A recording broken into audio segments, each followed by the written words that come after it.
Pero bago tayo magpatuloy ay pakilike ang ating video.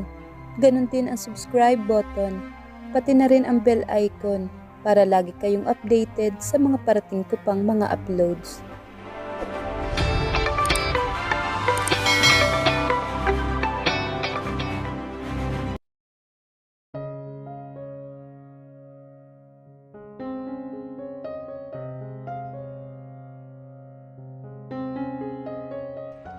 Anong gusto mong tanghalian? Papalabas sila ng bahay ni Jax. Magkaakbay habang patungo sa kotse. Ikaw? Ngiti nitong sambit. Hugh?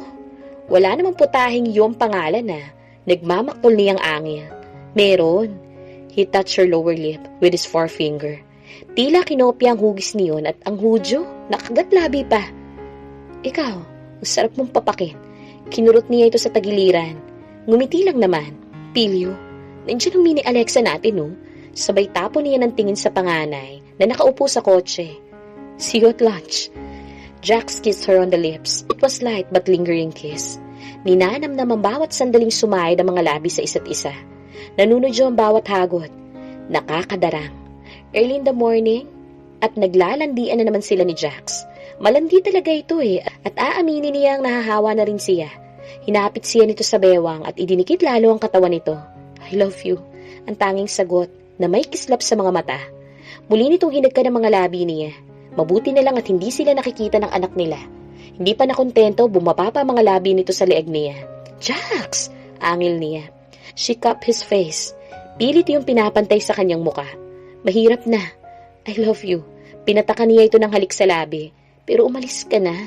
At may meeting ka pa, mister. At ihahatid mo pa mga anak natin sa school nila. Isa pa, ungot pa nito. Walang kahihiyan talaga ang bibig nito. Ang kamay kaagad na pumipisil sa kanyang pang-upo. Papa, that's enough. Malilate na po ako. Halos maitulak niya si Jax nang biglang sumungaw si Jenny sa bintana. Mabuti na lang hindi nakita ang kaharutan nila. Si Mini Alexa umaangal. Nagkatawanan sila. Ko kasi, she just realized pareho silang maharot. Isa pang halik at tuluyan na itong lumula ng kotse. Bye ate. Si mama susundo sa'yo mamaya ha. Hindi siya umalis sa kinatatayuan hanggang hindi ito nawawala sa mga mata niya. Nagsasama na sila sa iisang bahay. Dito mismo sa Bacoor. After the wedding, mukhang dito na muna sila dahil naririto ang negosyo niya. Pumanik siya sa loob. She continued doing all wifey duties she was bound to do. Ewan, pero ang saya-saya niya kapag ginagawa mga bagay-bagay para sa pamilya. Mama, hungry na po ako. Naramdaman niya ang pagyakap ng maliit na kamay ng bunso niya sa kanyang hita. Oh, gising na palang baby boy ni Mama. Kaagad niya itong kinarga, pinupog ng halik. Umakto pa siyang kakagatin ng kilikili nito pero umiwas ito at malakas na nagsabing, Ew! Kiniliti niya ang bunso. Napahagikik ito. Natatawa na lang ang mga katulong na nasa kusina. Inuupo niya ito sa counter at ginawa ng sandwich. Pagkatapos ay sabay silang nag-breakfast. This is her daily routine na hindi niya kailanman pagsasawaan. Therapy niya kung tutuusin. Bandang 11:00 nang gumayak silang dalawa. Papunta sila ni Adriel patungo sa office ni Jax. Bitbit niya ang mga niluto niya. Dinamihan niya na. At bakulaw talagang appetite ng asawa niya. Kasalukuyan niyang inaayos ang seatbelt ni Adriel na bigla itong naglumikot at pilit na inaabot ang bintana. Gabriel, wag malikot, okay? Lola! Gabriel? Nilingon niya ang bahaging tinitignan ni Gabriel. No one was there. Malagong trim santan na nakahanay lang sa labas ng bakod nila. Sa kabilang bahay, may nakaparadang itim na sasakyan. There was nobody on the street. Sinong Lola? Kinuha niya ang kamay ng anak. Nilaro-laro ang mga deliri nito. Lola, ganda po. Bigla siyang sinalakay ng kaba. Lagi bang pumupunta si Lola Ganda dito? Naagaw na ng laruan nito ang atensyon. Napatingin na lang siya sa anak. Was it Athena? Baka hindi rin. Imposible namang si Lola Lourdes nito o si Lola Mildred. Matapos ang gulo noon, hindi na nila kailanman pa nakita si Athena. She lived alone.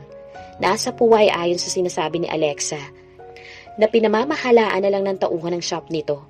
Narating niya ang opisina ni Jax nang hindi nawawala si Athena sa utak niya. Nasa top floor ang opisina ni Jax.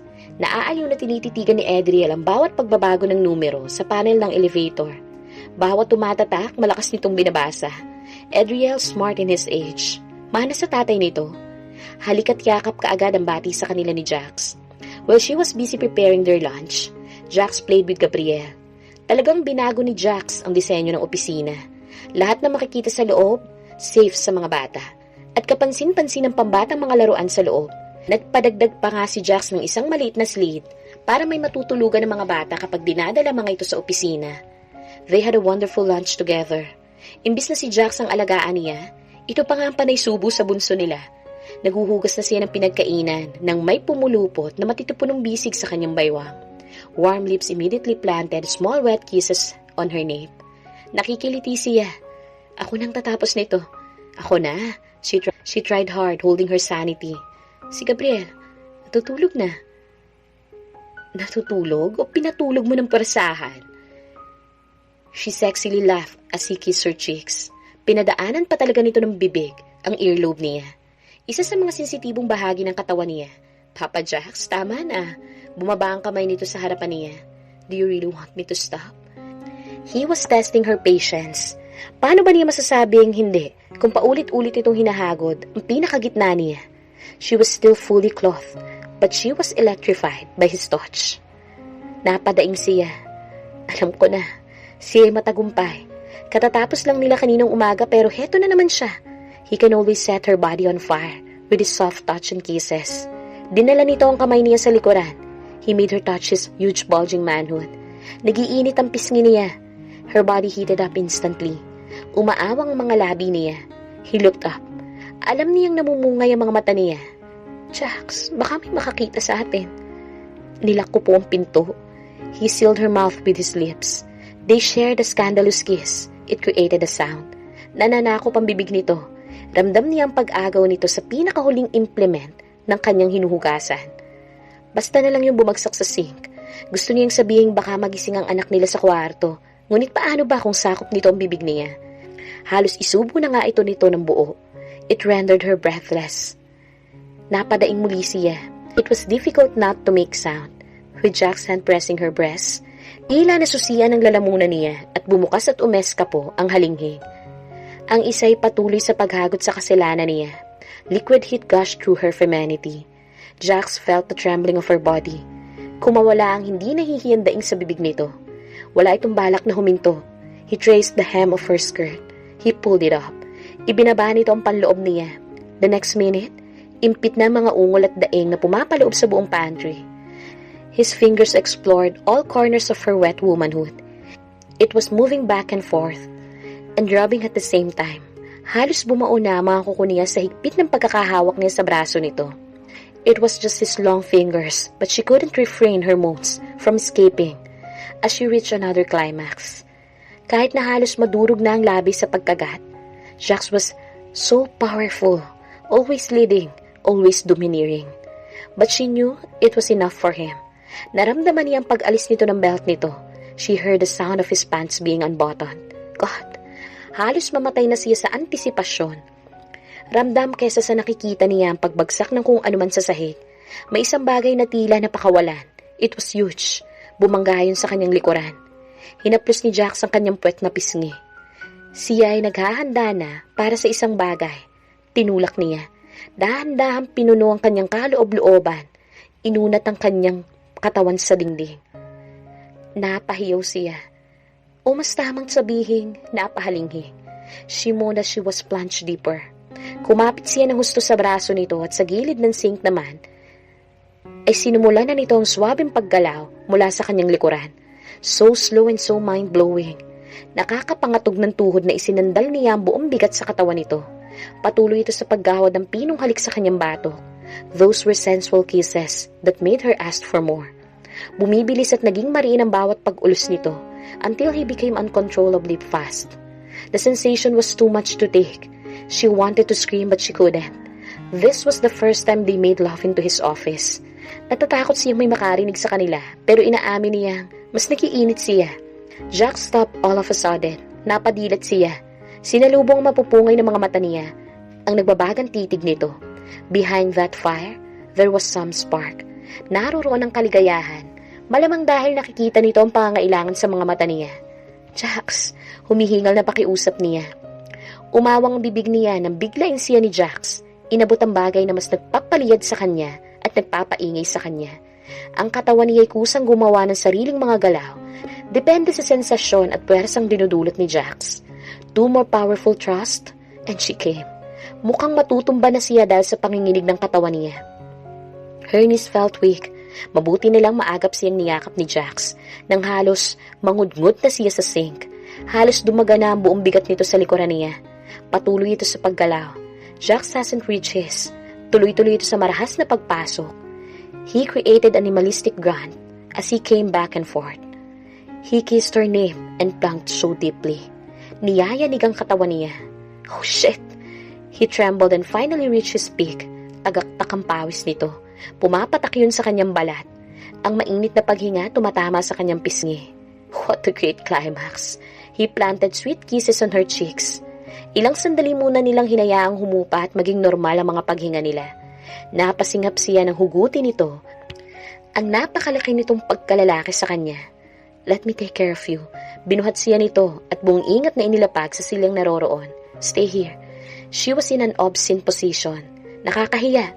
Nakakapamula ng pisngi ang katotohanang nasa mga binti niya ang underwear niya. Akmang aabutin niya yon para itaas nang bumalik si Jax mula sa kwartong tinutulugan ng kanilang anak. Hayaan mo na ako. Nakapag-ayos na ito. Ang bilis. At mukhang okay na kaagad at parang walang anumang nangyari. Samantalang pagod na pagod siya. He cleaned her. Pinalitan ng underwear niya pagkatapos. May dinala silang mga damit dito. Kaya confident ito si Jax. Salamat, Jade. Nasuklay niya ang buhok ng mahal niya. Patapos siyang bihisan, binuhat siya at dinala sa silid. Parang babasaging kristal siyang nilapag sa tabi ng anak niya. Humiga ito sa kabilang side at panay ang haplos nito sa kanyang buhok hanggang sa makatulog siya. Wake up, mama. Malapit nang mag-2:00. Naalimpungatan siya sa mabining halik sa kanyang pisngi. Parang 2 bibig ang pumupupog ng halik sa kanyang muka. Jax and Adriel. Halos 1 oras din siyang nakatulog. Grabe, hindi man lang niya namalaya ng paggalaw ng dalawa. Napagod ka ba, mama? Hinaplos niya ang pisngi ng anak. That's so, baby. Nakapagpalit na ito ng bagong t-shirt at nakapagsuklay na rin ang buhok. Get up na. Inabot ni Jax ang bag niya kung saan naroroon ang suklay niya. Nagsuklay at nagtali lang naman siya ng buhok at nagpahid ng kaunting lip gloss. Adriel was bouncing on the bed. Kahit wala na yan, magandang-maganda ka pa rin. Sip-sip? Of course. Mamaya, wala nang next time. Nilingon niya ito. Talagang wala muna. Natigil ito sa paghalik sa balikat niya. We will be wed in a week, kaya magtiis ka muna, no? Jade naman. Inaraw-araw mo na naman ako. Mamaya pagdating ng wedding, wala na akong enerhiya niyan. Sa honeymoon, wala na. Matutulog na lang tayong dalawa. My God, kanino mo naman nakukuha ang ideyang yan? Kay Alexa na naman. Dinadamay mo na naman si Alexa. Magkaagapay silang lumabas ng opisina. Inihatid sila ni Jax sa ibaba hanggang sa kotse. Habang naglalakad sila sa lobby, nakarga nito si Adriel at hapit naman siya sa baywang. Hindi niya maiwasang makaramdam ng labis na kaligayahan. Jax looked so proud having them by his side. Paalam po, Mrs. Alcantara. Paalam po, Sir Gabriel. Nakakatuwang kinawayan pa ng bunso nila ang gwardya. Bye po, Mr. Guard. Adriel's charm was undeniable. Napapangiti ang kahit sinong makakasalamuha nito. Ang bait pa ito ang bibo-bibo ng anak nila. See you later, love. I love you. Ganito sila lagi kapag umaalis na sila. Hindi matapos-tapos ang paalamanan. Mahal kita. Isinarado ni Jax ang pintuan. Hudyat iyon sa driver para umalis na. Nanatili si Jax sa kinaroroonan nito hanggang sa mawala na sila sa paningin nito. Jenny's school was just few blocks away. Sadyang doon pinapasok para mas malapit sa opisina ni Jax. Ngayong hinihintay niya ang araw ng kasal, ay stay-at-home mom muna sila. Si Vicky na munang bahala sa negosyo nila. Nasa waiting area sila at inaantabayanan ng paglabas ng mga mag-aaral. Half day lang ang pasok ngayon at may meeting ang buong faculty para sa nalalapit na foundation day. Tumunog ang bell. Hudyat na magsisilabasan ng mga bata. Hinawakan niya sa kamay si Adria. Tumingin sa gawin ng classroom ni Jenny. Nagsilabasan ng mga bata. Sa isang iglap may nakita siyang pamilyar na figura. Wala tuloy sa sariling napatuyo siya habang tangan si Adriel sa kamay. Aray, mama! Napatunghay siya sa anak niya na namimilipit sa sakit. Masyado niya palang nadiinan ang hawak niya sa braso ni Gabriel. I'm so sorry, baby. Kinarga niya ang bata. Nang muling balikan ng tingin ng direksyong tinitignan kanina, Wala nang figurang iyon. Or was it really her? Pakaguni-guni lang niya. Jade, tama ba? Napalingon siya sa pinanggalingan ng boses na sumambit sa pangalan niya. She saw a woman who was wearing an executive dress. She looked aristocratic in her cream-colored turna and gold jewelries. Maganda rin ito at halatang elite ang kilos. Napapansin niyang pinagtitinginan siya ng ibang mga parents at chaperone na sumusundo sa kani-kanilang mga anak. Mary Rose Valencio Manalo. Ikaw yung mama ni Dr. Steph, ma'am, at isa sa mga ninang sa kasal namin ni Jax. The woman smiled. Lumitaw ang magandang set ng ngipin. Those were real set of teeth. Kasing friendly ni Steph. Kaya siguro ganito dahil kilalang pedya ito. Guilty, napangiti naman siya. I am a doctor by profession, or rather was. Kaka-retire ko lang at nagpasya akong pamahalaan ng paaralang to. Una itong naglahad ng kamay. Pinagpagmuna niya sa gilid ng damit ang kamay bago tinanggap ang malambot na palad nito. Isa sa mga bagay na natutunan niya ay ang umaktong confident sa harap ng iba, kahit pa kinakabahan siyang makaharap ang babae. Jade po, ma'am. This is Gabriel, bunso po namin ni Jax.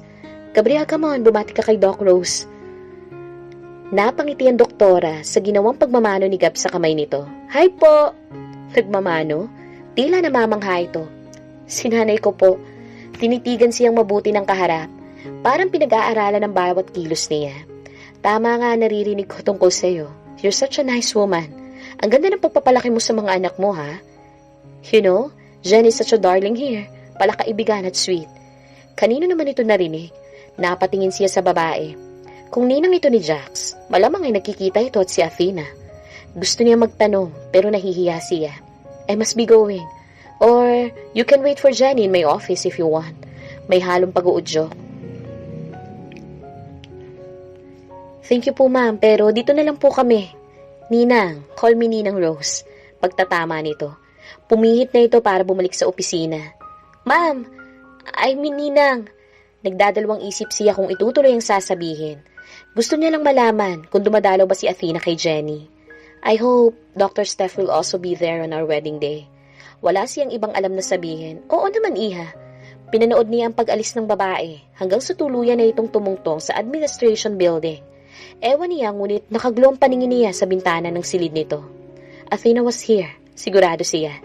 Alam niyang hindi itong unang beses. She could feel her presence.